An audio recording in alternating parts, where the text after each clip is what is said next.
مسؤولينta taglayaasha horseeda oo beeniyay qaar ka tirsan taglayaasha magaalada Burco ku biiray xisbiga wadani mas'uuliyiinta xisbiga kulmiye gobolka Togdheer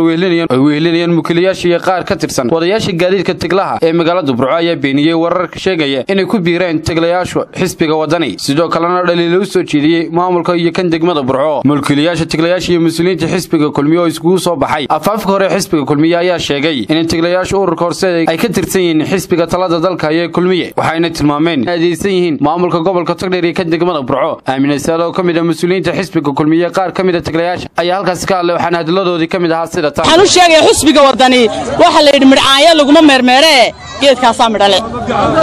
gaadiidka dad baa iskale shirkadda horseed waa asaaska wax qabadka kulmiye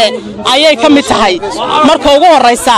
ayay kamid tahay wax qabadka kulmiyena wax lagu rafto maaha wax wadani looga sheekeeyo maaha waxaan loo soo dhiga maaha wadani waxaan u sheegayaa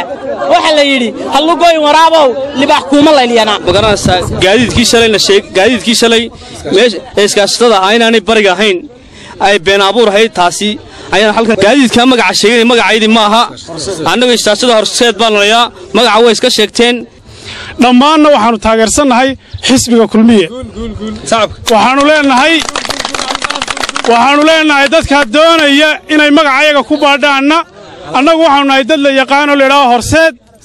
oo iskaashatada horseed ee gobolka Togdheer waxaanu leenahay dawladda hoose eedeynayeen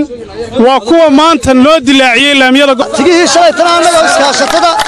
horseed ma matalaan gaadiidkaygu waa 300 gaari 30 nin bay haayeen oo isruusada annagana ma yahay 300 gaari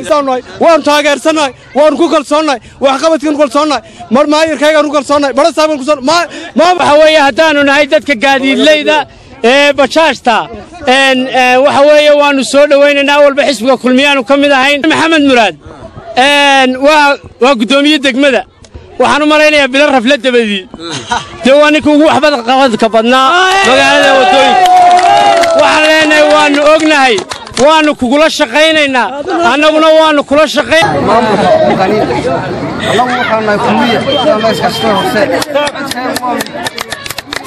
Cabdirasaaq Cabdullaahi Sheekh Abdi Sakrto telefishinka madaxa bannaan Soomaaliya Space Channel gudaha magaalada Burco